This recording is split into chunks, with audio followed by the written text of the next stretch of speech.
Cool. Welcome, everyone. We'll get started shortly.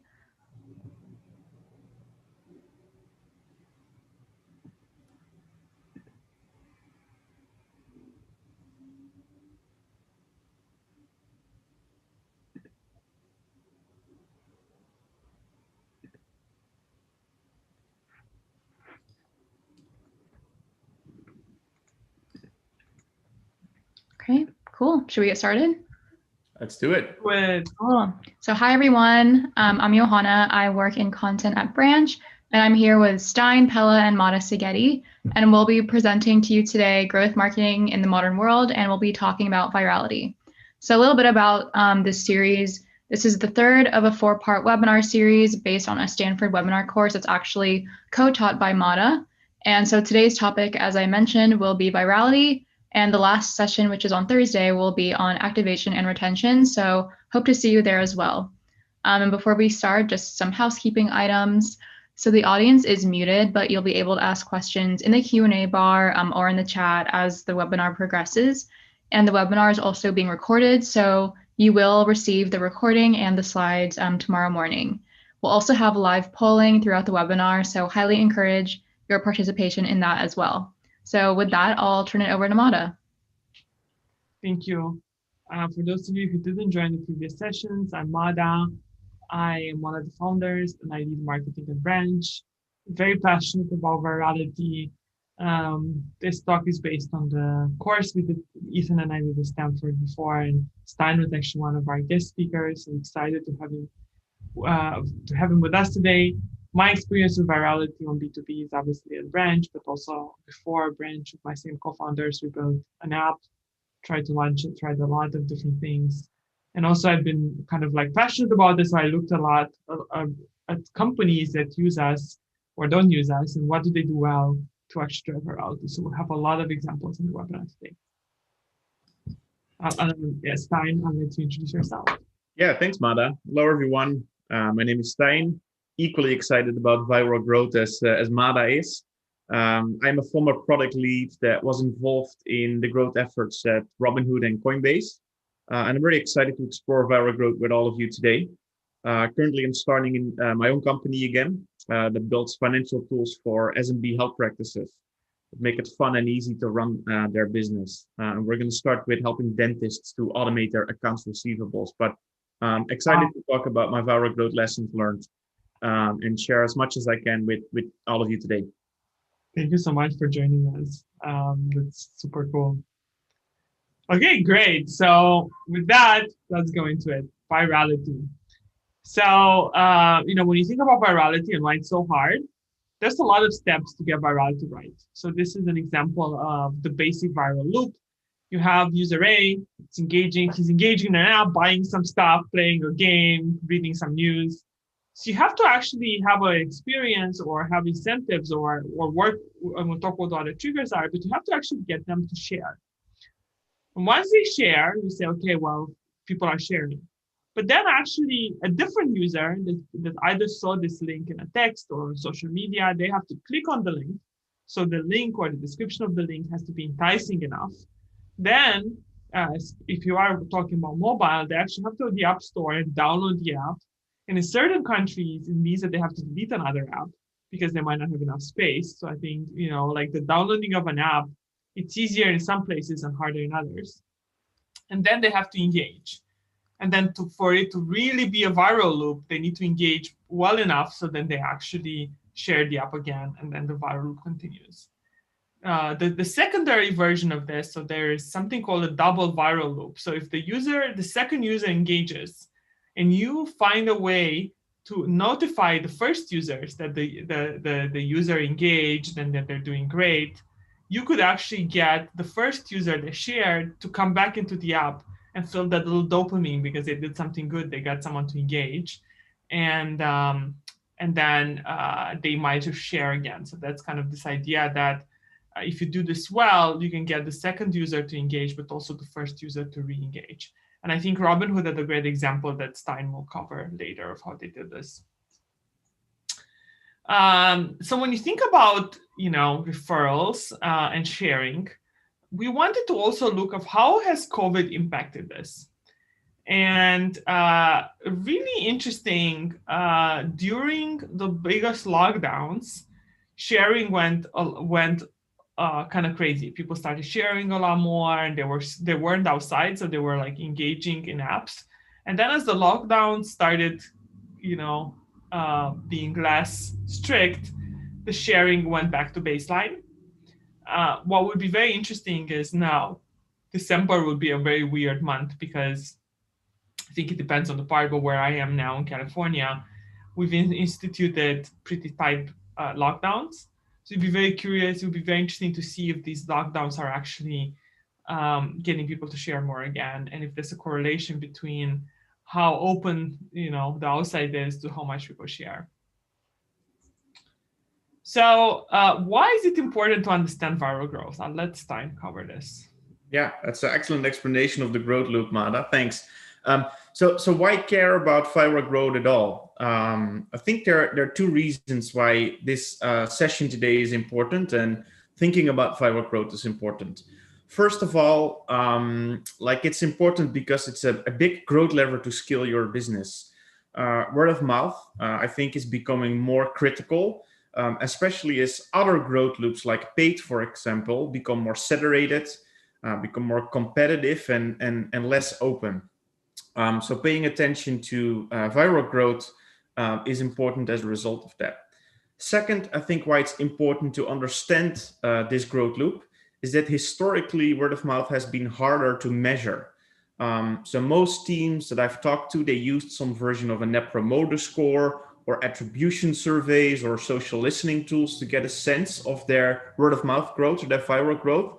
But those tools, they have their limitations, and we will cover them a little later in the session. And I think because it's harder to measure viral growth, companies tend to ignore word of mouth and lean into like measurable channels, like paid, for example. And therefore, companies, in my opinion, are like less capital efficient and under invested in a growth loop like viral growth, aka like they leave growth on the table, in my opinion. So we will talk more about like how to measure viral growth, but I think we first will dig into the four types of virality that I observed during my time like working on viral growth. So if you skip to the next slide, Mada, we can start like defining like this growth loop. So let me start with the beginning. Like, what is viral growth actually? So for me, it's plain and simple. It's something that happens in a product when a user helps to acquire another user in the loop that you just showed everybody. And I observed four different types of viral growth. The first one is word of mouth. So this is when a user of your product offline talks about the product. An example of that is Clubhouse, for example, right? Like, you highly likely did not get an invite for Clubhouse, but everybody talks about Clubhouse. So that is definitely a clear like viral loop spinning right there. The second one is an organic viral growth loop. So you invite someone as part of the core product experience. So my favorite example is Dropbox, where you invite a friend to like share a folder with, and therefore that user that wasn't a Dropbox user before now becomes a user of Dropbox in a very like natural way. Then there's incentivized growth, the plain and simple one that we've seen, I think, the most, and that I worked at Robinhood as well, which is you invite a friend and you get something in return. Like a free stock on Robinhood that I will show you soon as an example. And the last type of viral growth is casual viral growth. And that's when they're indirectly, you expose a new user to the product. So that's a little more complicated and nuanced, but I think important to understand because it's a growth loop that Square used to grow very quick. And the way that works is if you visit a coffee shop, and the shop uses Square, then you will receive a receipt, right, for your coffee that you just ordered. And then that receipt has a Square logo. And if you run a shop yourself, with a small percentage of the people do that, like order coffee, then they are exposed to that company and then actually sign up as a result of that. So if you listen or talk to the early Square people, like they observed this like viral growth loop or this casual growth loop, in the early days of the company. It wasn't a very important driver of their growth strategy. let's zoom in on two. So let's leave the casual growth loop aside for now, but I think there are two growth loops that are interesting to study a little closer. The first one is organic viral growth, like I mentioned. So this happens when like one user invites another to the product through natural usage. Remember the Dropbox example I just gave. Another example is what we see here, and that's Square Cash App. So like in order to easily like request money from a friend, you have to sign up for the Cash App account.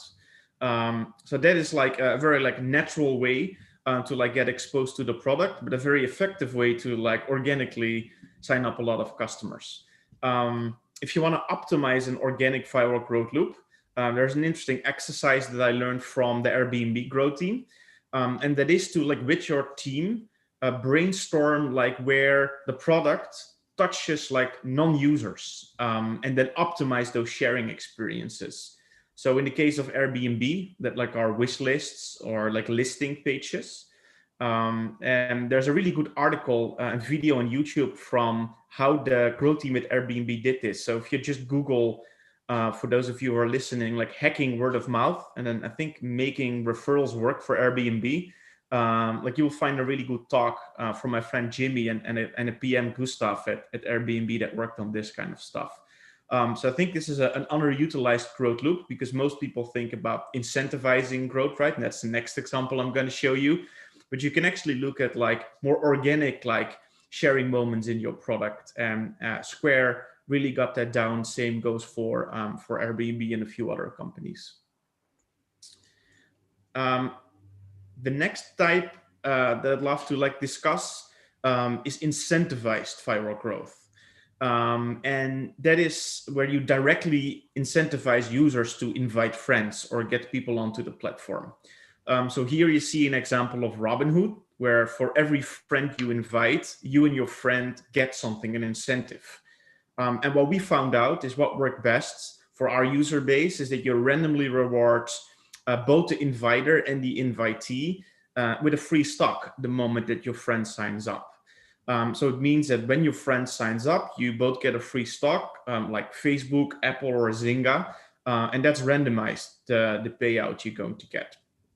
So that is like your classical like viral growth loop that's incentivized. Now, what's interesting, if we go to the next slides, is that this like incentivized viral growth loop is actually amplified by word of mouth viral growth loop. And the way that it works is that people got so excited by the fact that they got a free stock and that like they had to pick the stock or scratch away the stock that they got in return for inviting their friend, that they started making videos about it, or outside of the product, offline, started to talk about like the free stock program. So I don't know if we can quickly like look at the video so we can see the mechanics of like how that growth loop works. Yeah, 1 second. Take your time. I don't think I was sharing computer sound, so now it should work. So once our friend does join Robinhood through your invite code, you will receive a notification from the app as well as an email from Robinhood stating that you have a free stock ready to claim. You'll get 60 days to claim the stock before it's gone. And as you can see, after you get a notification from Robinhood about a free stock, you just have to click on the notification or open up your Robinhood app and again go to the menu and click on free stock. Once you click on your past invites in the should we do the whole? I think that's a good. Upper right hand corner, on the very top you'll see a section that says unclaimed. All you have to do is click on unclaimed and click on claim. Once you click on claim, 3 cards will appear and you'll have to choose one of these cards to scratch off, kind of like a lottery ticket. So I'm not going to show you all the free stocks I scratched off, but I'll show you one of each because a lot of them were repeats. So this first one I scratched off here, as you can see, is a free share of Zynga worth $3.60. That's pretty cool. And once you scratch it off, it gets added to your account immediately. The next one here, as you can see as I'm scratching off, it is a free share of Chesapeake Energy worth $4.10. That one was pretty cool as well. Got a lot of those as well. Like I said, a lot of repeats. All right, here's another one I got a lot of, which was Groupon, as you could see, worth $4. And here's another one actually I got a lot of again, Sirius XM, worth $5.59. So you're noticing a trend here. I think. Yeah, we got the gist, right? Like at the end of the video, he actually gets a Microsoft stock, but people can look up the videos on YouTube. The point is obviously not the stock. that the user like receives here, but the fact that you actually we build an incentivized growth loop, right? Like you both get a free stock randomized, like when your new friend signs up.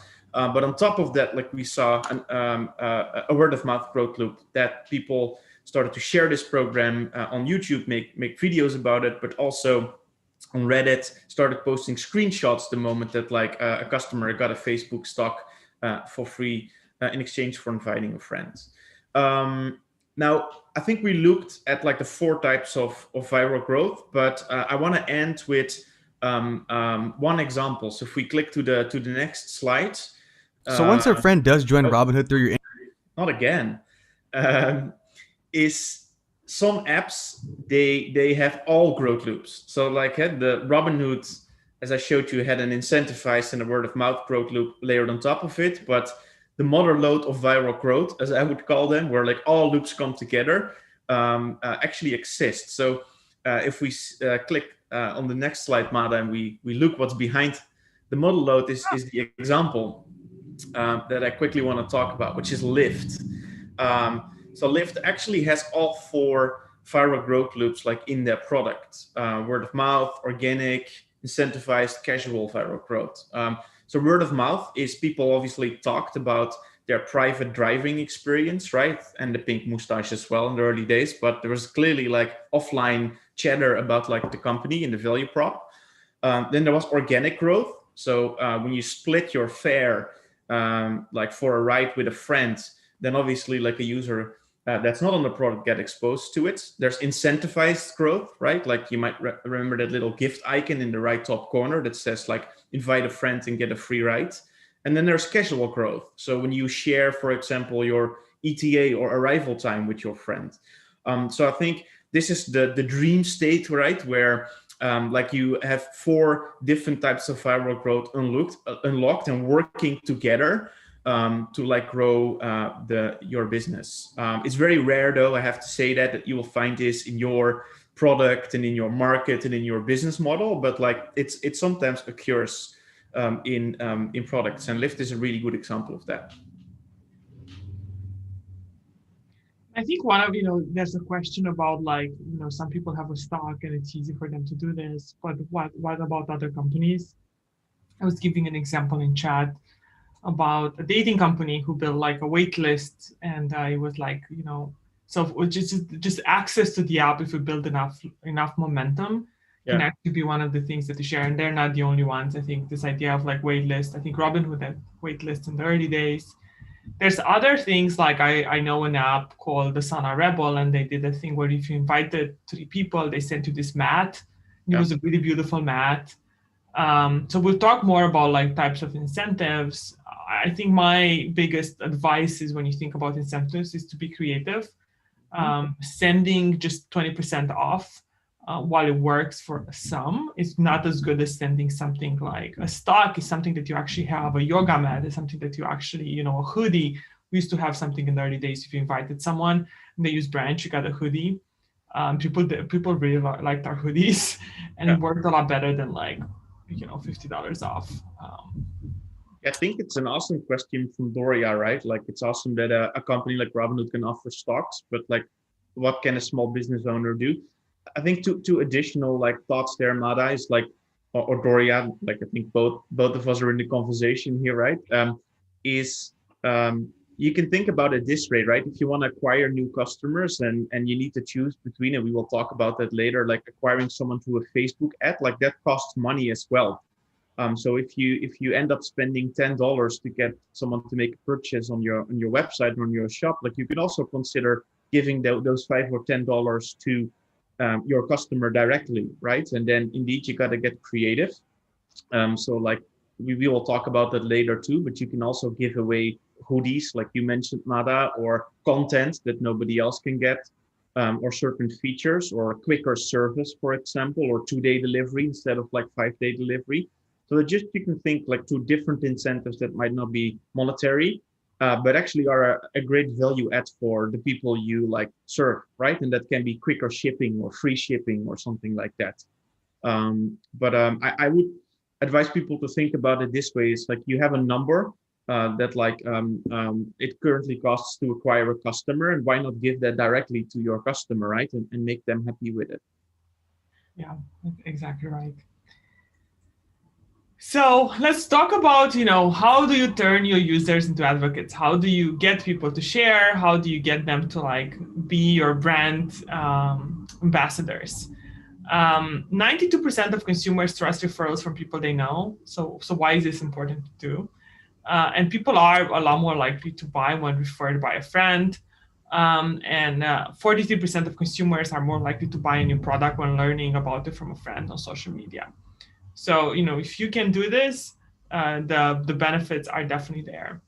So I usually like talking about three main levels to pool. I think a lot of people play a lot with incentives, but I think as Steijn said earlier, there's other things that you can do, and there's other types of virality. And the other two can help with the other three types of virality that are beyond incentives. So let's talk through incentives and why incentives are important. So we actually did an analysis. So Branch is a linking platform, if you don't know that. And we have a way that you can actually add an incentive to a link, to a sharing or referral link. So my co-founder, Alex, one time did a whole analysis on we were wondering if people add incentives to the links, do those links perform better than the links that don't have an incentive? So we just did an analysis across, I think, a few hundred apps.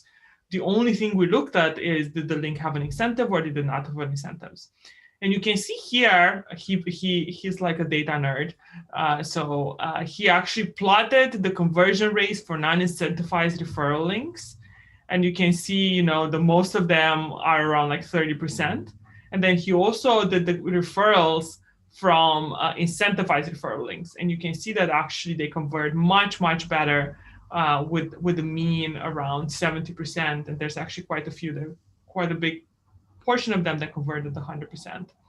So we thought that this was really interesting because it actually proves that incentivized referrals and incentivized links work much better than non-incentivized sharing links.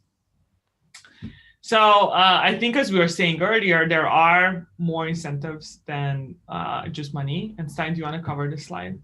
Yeah, I think we already talked about it briefly, right? But one way to incentivizing people, as Mada shared as well, is just give them money, and why not give it directly to your customers instead of giving it to a paid marketing channel, right?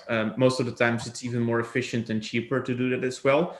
There are two other commonly used incentives that I've seen other teams use. And one is give people access to features when you invite a friend.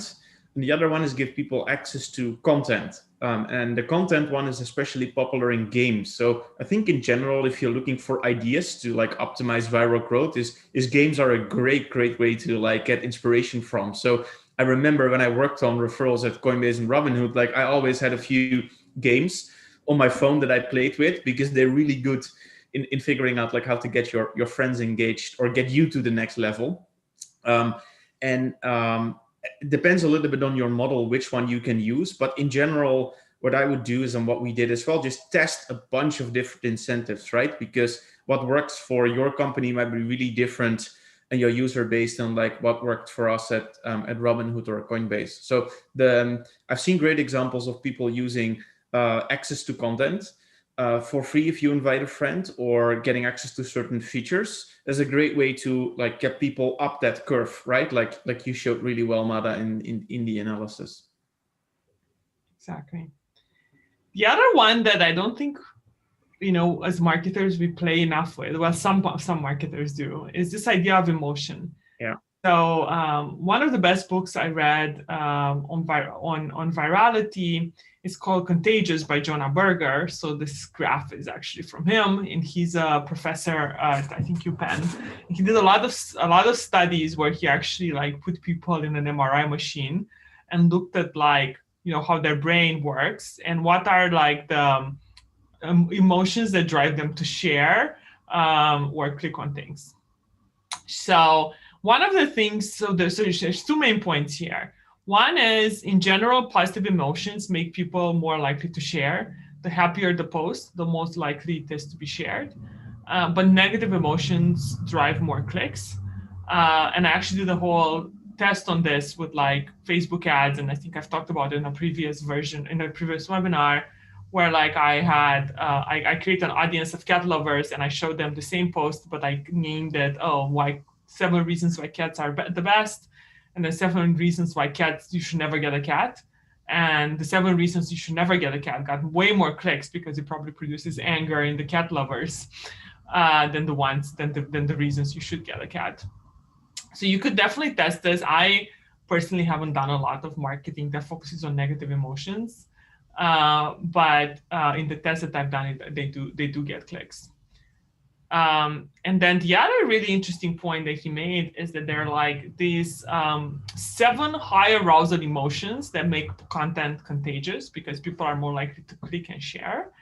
And he walks through the 7 emotions. So here are the 7 emotions. I'll walk you through them. And I think as you think through the content that you see on the internet, a lot of that content actually focuses on one of these emotions to get you to click or share. So the first one is awe.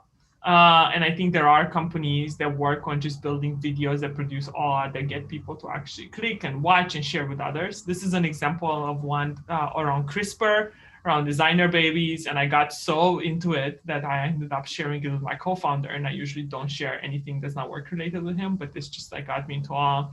And then I looked up the company, and this company just builds this kind of videos and sells ads around them. That's all they do. They basically build a whole business on the concept of awe.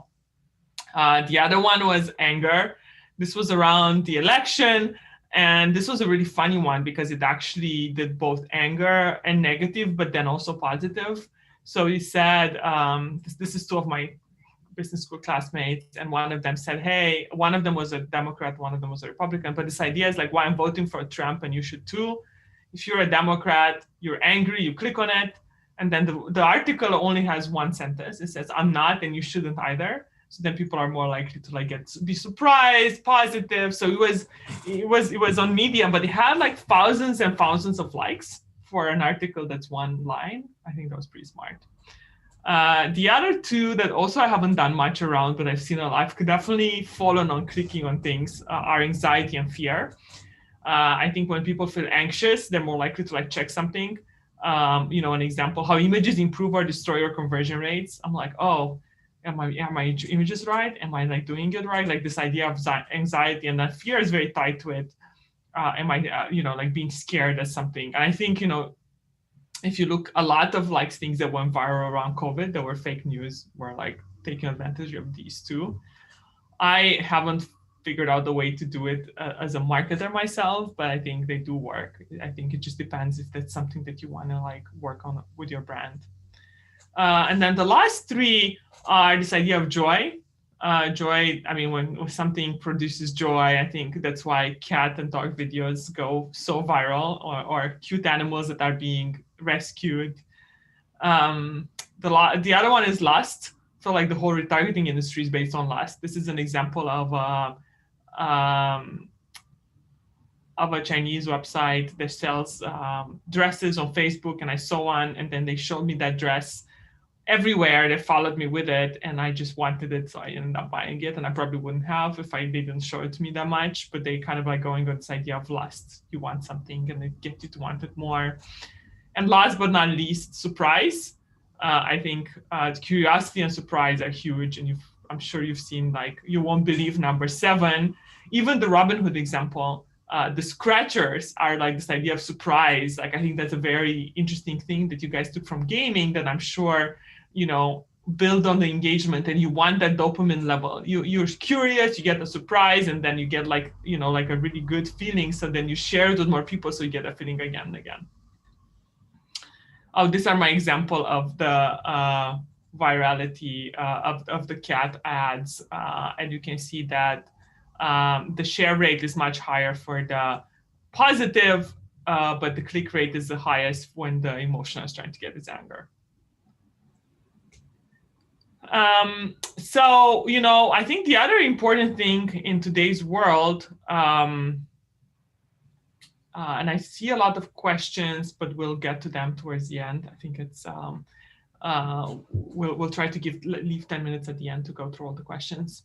So when we think about referrals and advocate programs, I think it is very important that you do them cross-platform. I think the worst thing you can do is obviously have a link that only works on iOS, and then like your users, when they share, they put that link, into the world, and people might click on desktop, they might click on Android, iOS. So making sure your links work everywhere obviously makes a lot of sense. We're here to help. That's the base of what Branch does. So that's all about emotion. The other one that I really like talking about, and this is, Jonah doesn't really talk about this in his book. He says it in different ways, but I actually think they're all tied to this idea of ego. And people share things that make them look good and appeal to their ego. And I think if you think about companies like Instagram, and why did Instagram do so well at the beginning, it made people look a lot better. It made their photos look a lot better. So they're a lot more likely to share because it made their life look better. And then people started sharing more, and that's how Instagram grew. This is an example of before Branch, I worked for a company called Yola, and the CEO, this was the CEO, and he posted something on LinkedIn about like this test. And I was like, oh, I wonder if I'm better than him. And I took the test and I was better than him. And then I was like, I'm going to post this on. And I usually don't post a lot on Facebook, but I posted this. And then someone from high school on the bottom, who is from Romania, and I hadn't talked to in 15 years, his first interaction with me was actually taking the test and saying in the bottom that he's better than me, and then sharing it on his own Facebook. And I've seen tests. I've done a test like this where it's like, how many capitals of the world do you know? And I was like, and I got like 95%. And I'm like, there's no way that I got. So then I went and I tried answering different questions. And I realized that no matter what you answered, they still gave you 95% because they wanted you to feel proud and share with your network. So I think people have like built like some sort of virality around this, but there are ways in which if you can make your product make someone feel proud about something that they created with your product, they are more likely to share. And this is an example of someone. I have a podcast that I do, and I think it's really interesting. I feel when the podcasts are good, the people who are on the podcast end up sharing, and they get a lot of like likes and comments. And again, this is part of they promote people using your tool. They actually end up promoting it because it makes them look good. So some best practices when we think we take everything together and we put it in one sheet, picking the right audience, in-app referral system with incentives, leverage deep links, offer rewards based on your current app.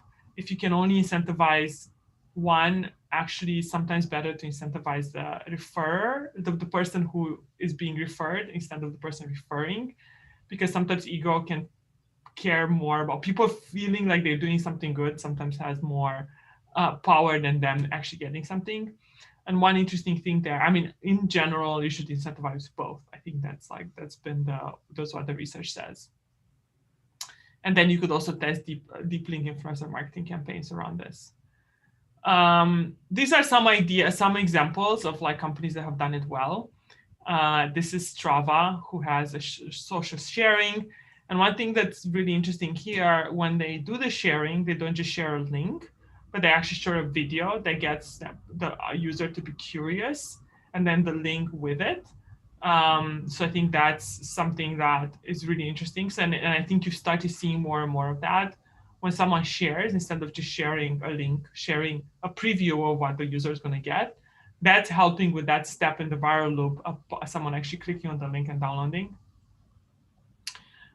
This is another example of someone who does a good job. OfferUp has this thing where they detect when someone takes a screenshot.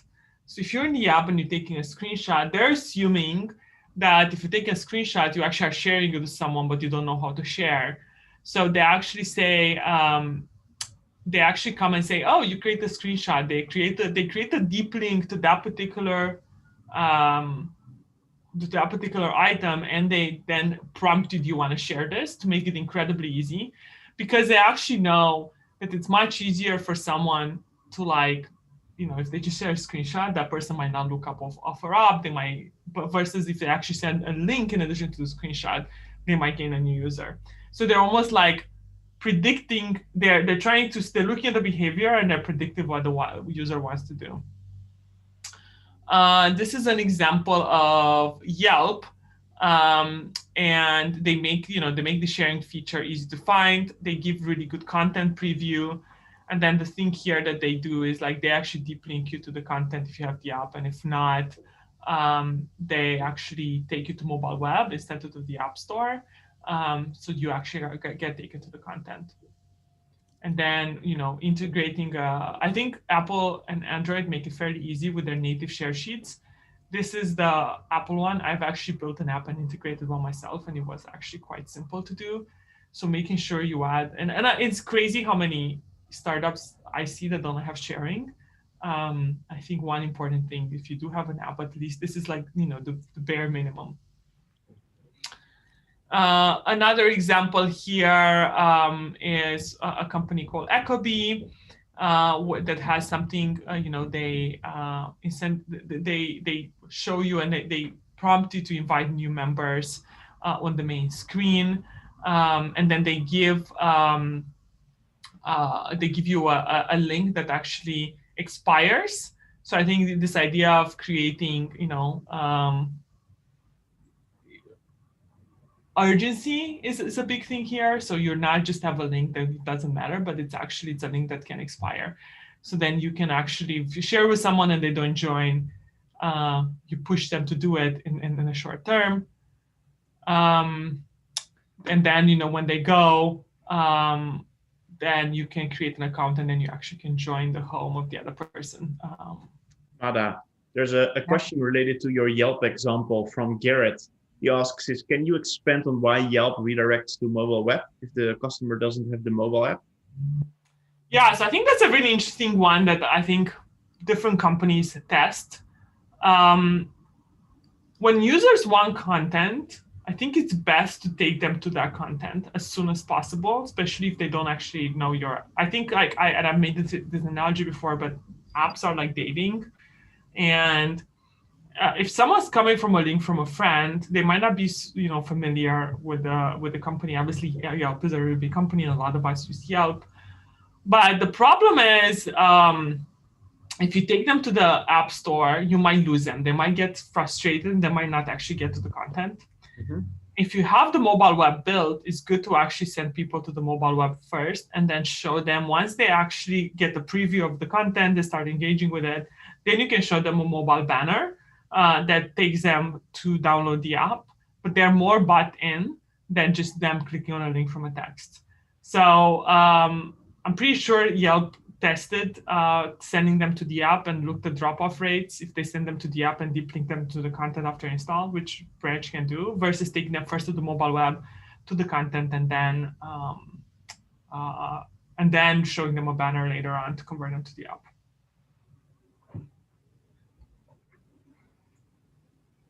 The other example I really like is House Party. And I think if you think about the 4 types of virality, this is one about like the usage of the product. So I think this was your second one or third one, I can't remember. But this idea of like House Party grew a lot during COVID, and they did not have any incentives. And they were using Branch for this, so we saw their growth. It was actually quite amazing. But you were hanging out with people in House Party, and you would just invite someone to your room. And they would go, they would get the app, they would install it, and you would take you to the same room where your friends were that shared with you. So basically the whole idea around this was, the virality around this was because people were using the product and wanted other users to use the product with them and be in the same rooms with them. So the entire growth was viral and was user-to-user sharing, and it really was about building a product where having more of your friends actually made the experience better. And with that, I'll stop sharing and we'll move to measurement, and I'll pass that to Stein. Yep. Do you want to run the poll? Yeah, let's do it. And we have a poll to try to help to understand how you guys, what types of virality are you guys using? We'll just leave this running in the background.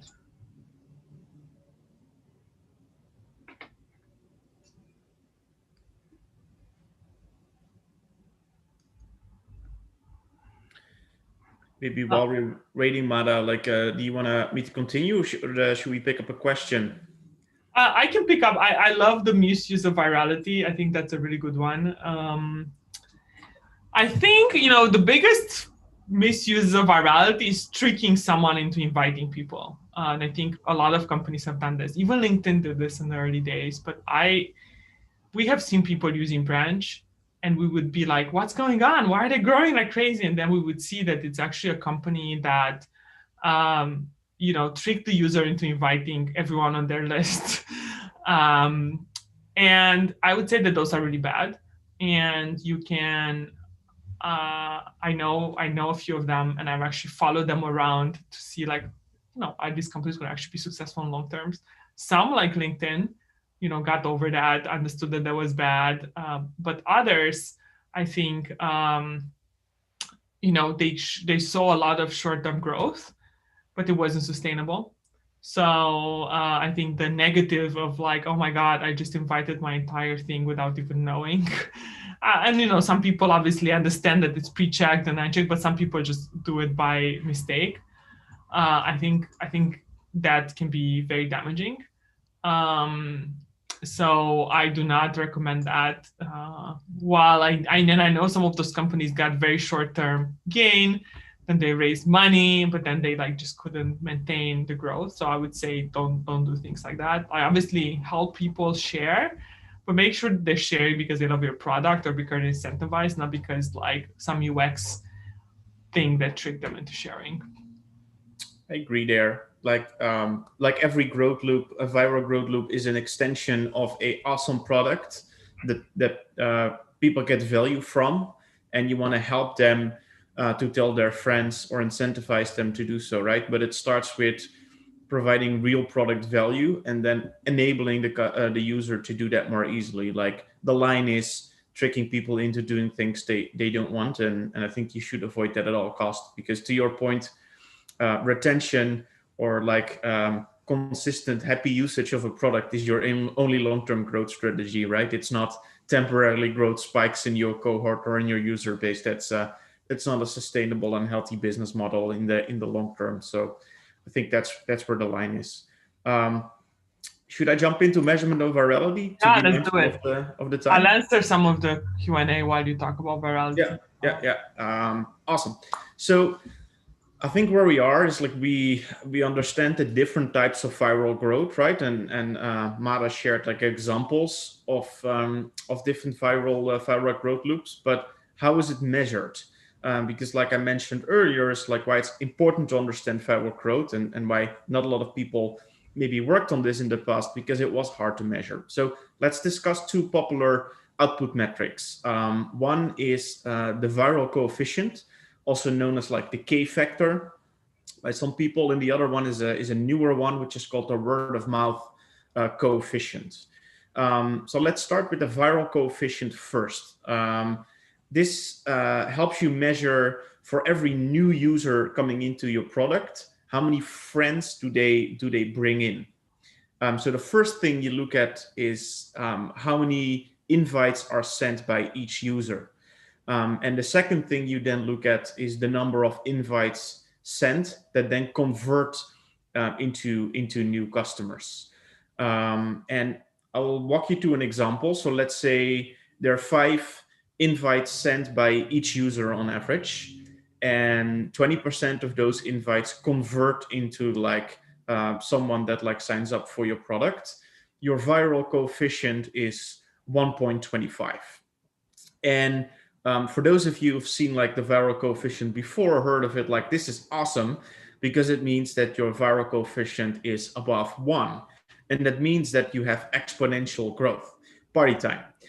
Because for every new user that joins your platform, more than one user joins your platform after that. So you have created a loop that keeps on growing and growing and growing without you having to fuel that loop any further. So this viral coefficient works fairly well for measuring incentivized viral growth, or it's harder with other types of virality, like word of mouth, for example. And for those types of viral growth, we would use the word of mouth coefficient. The way that this works is now let me start actually first, like why it's so hard to measure viral growth. The answer is simple, right? Like most of it happens in real life. So like if Mada and I talk about Branch, then it's really hard for Branch to measure like that we talked about Branch. So the existing methods that were used for that had drawbacks. So like how people did it back in the days is they did net promoter scores, or they did attribution surveys where you asked in a questionnaire, how did you hear about the product, or they used social tools. But a model that like I like a lot is developed by a former VP of growth from Ease, Youssef, and his friends. And he came up with something called a word of mouth coefficient. And what it does, it tracks the rate that active users generate new users via word of mouth.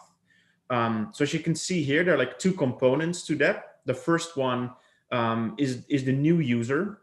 So these are the first time product users that we consider to be driven by word of mouth.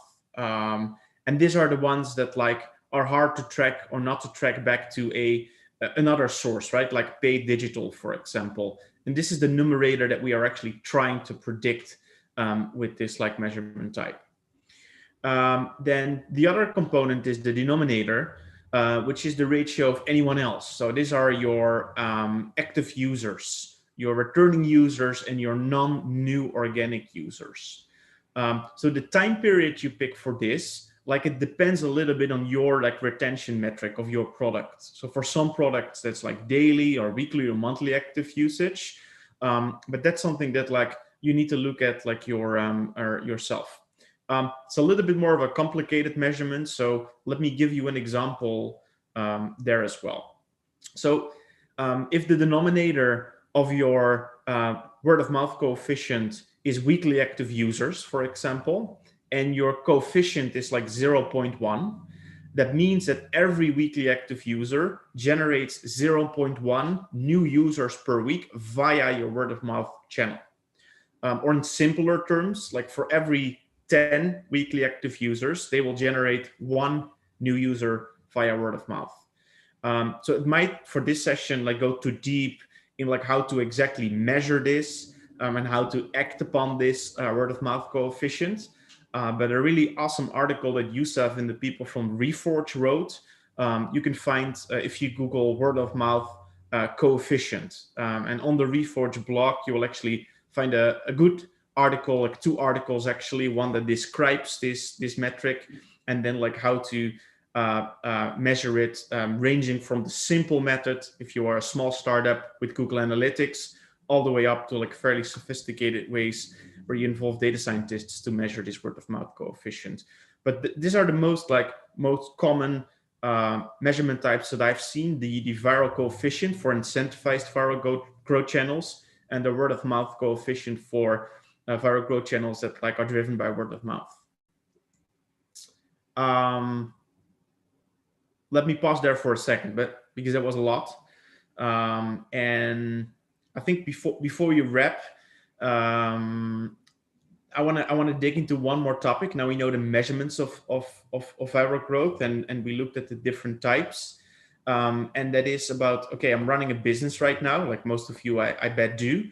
Like how do you optimize your viral growth loop?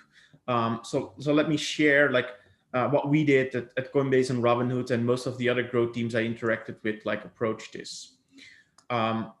So if you're convinced that viral growth is a loop that has a lot of potential to drive new user growth, then what we did is we assembled a small team. Either you as a founder or a PM and a few engineers.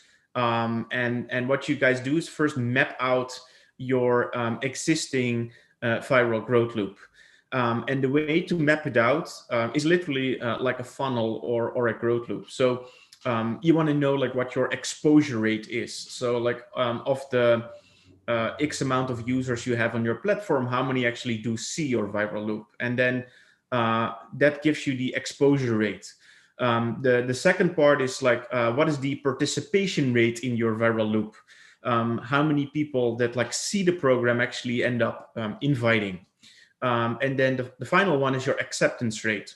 So awesome, you showed the referral program or your viral program to a subset of your users, they acted upon it, but then how many of them actually generated like new user, and what is the acceptance rate of those invites?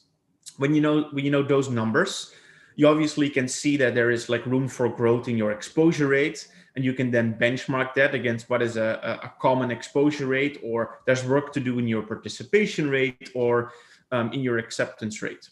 And I'll give you like one example of that, why it's important to optimize all steps of the growth loop, not only one, because you can have an awesome exposure rate, right? So like a great percentage of people sees your viral growth loop, and a great participation rate, but like if nobody accepts those invites, then you still have 0 new users added to the platform, right? So let's say in this case you have 1,000 users, 10% is exposed to your referral program, which leads to 100 people seeing that your referral loop. 20% participates in it, which means 20 people invite someone, and on average they invite 3 people. You have 60 invites sent, but if nobody accepts those invites, you still have like net 0 users added to your platform. So I think that's why, or if there's one call to action in this call, pay attention to next week's session, which talks about activation, because like your onboarding and activation flows to get new customers to the core product experience is a very important one. And that's why you see apps like Robinhood like have their own separate activation and onboarding flow for people that come into referrals compared to like other channels, because that's how important a growth loop like this is, and then optimizing a subset or sub-step like in that growth loop. So I think that's an important concept to understand here, is that like after you measured your viral growth coefficient and you think, or your word of mouth coefficient, and you think that referrals or viral growth is an interesting growth loop for you to work on, then take the extra effort and like map out the sub-steps, and then you will come across like parts of the flow you can't measure, hence why Branch is a helpful product.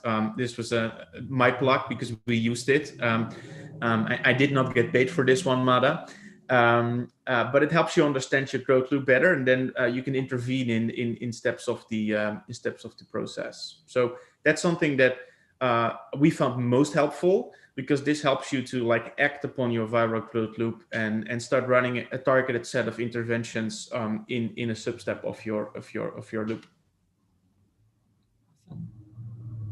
So I think with that, we can go in depth into some of the questions you guys have. Good. Masin, I think, is asking for a link that you mentioned earlier on the measurement. Stein, so yeah, I will post that right now. One. Yeah. And perhaps Johanna can add it in the follow-up email. And let us know if you have additional questions. I'm looking through some of the earlier questions to see.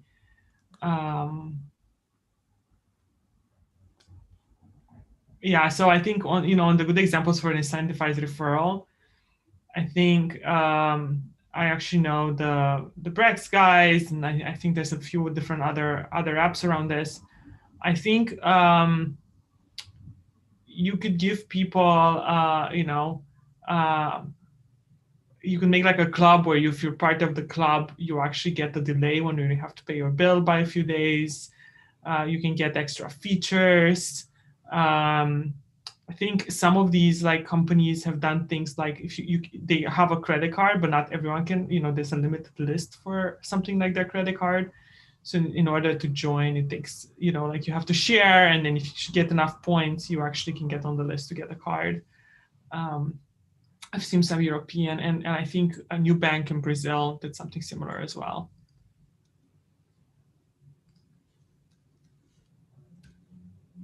So the difference with Branch is like the idea of like deep linking, and if you use Branch with your affiliates, I think some of these affiliate platforms are very web-based and then don't actually maintain the referral through the app install and the app open of the first time. So the reason we partner with them and why people use us in addition to them is for the mobile referrals. So if someone clicks a link and they go and install the app and they start opening the app, if they come from a Branch link, you can actually get the referrer ID. So you can know when the app opens which person or which link they came from.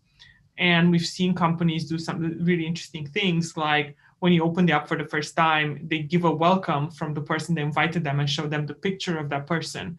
And we've seen come to the test on this. And if someone came from a referral link from Branch and they saw the face of the friend that invited them, they were 70% more likely to actually sign up and give their email than someone that saw just a regular like welcome to trip.com. So that's what Branch offers in addition to these companies, which is, I mean, this is easy to do on the web, but it's very hard to actually do that matching to someone clicking on a link in a text and them opening the app. Thanks for sharing all your questions. That's awesome. You want to take the next one? What might be viral coefficients for well-known company like Lyft and Robinhood? Do you know? I mean, it depends on each product like has a separate one. And like a company like Lyft, for example, that has all types of viral growth in their product, like you're looking at one above one. I can't comment on the Robinhood one, obviously, but a healthy viral coefficient is like above one, but that's rare to see unlike startups. But that's what you should like strive for. Yeah, but even if it's not one, even if it's like 0.4, it means that for every new user that you get, you're going to get another 0.4 users for it. So when you acquire users, I think I've done a talk about this in the past, but when you acquire users, when you think about like the cost of an acquired user, you can play in your viral coefficient knowing that for every new user that you acquire, you're going to get 0.4 users. It's very good if you do this by channel and you understand who's more likely to share by channel as well, because you might acquire users from Facebook and they might not share. So when we did the app, it was very interesting. We had two major type of users. There were like moms. We had the photo book printing app, and moms, and then teenagers. And moms never shared, but they bought a lot. So when we acquired moms, we were willing to pay more because we knew they buy multiple books.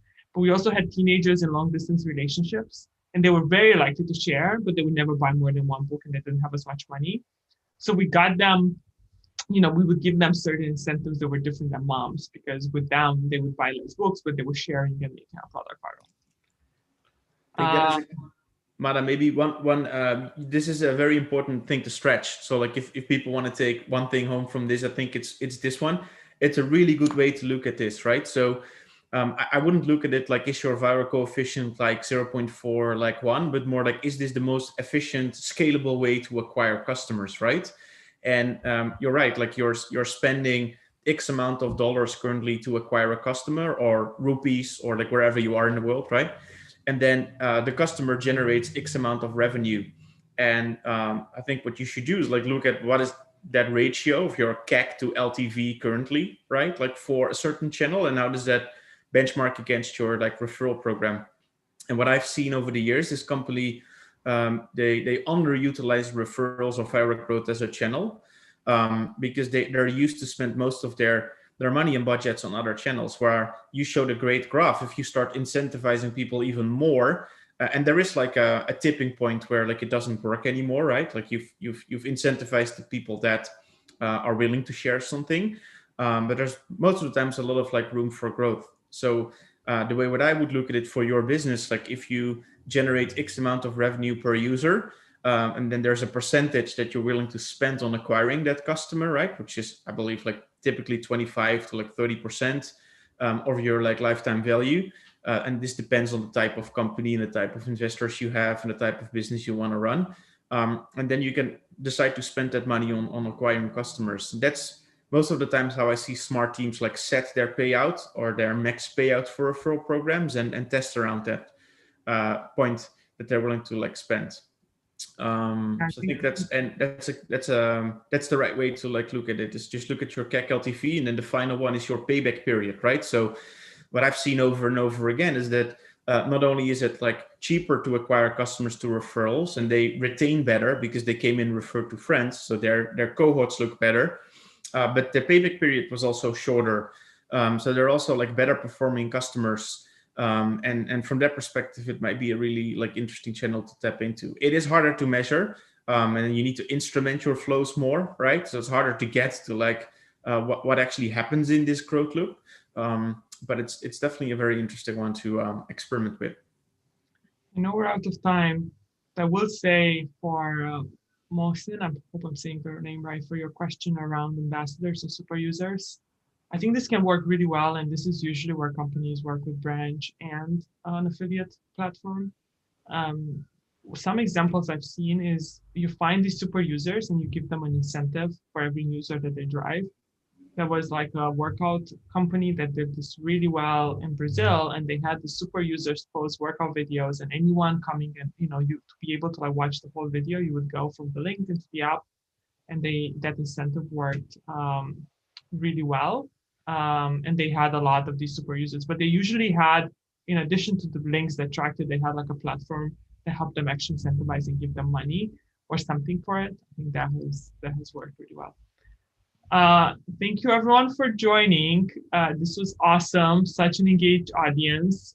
We will follow up with an email with all the video and the slides, and it was really great having you guys here today. And thank you so much, Steijn, for joining me. You had really awesome insight.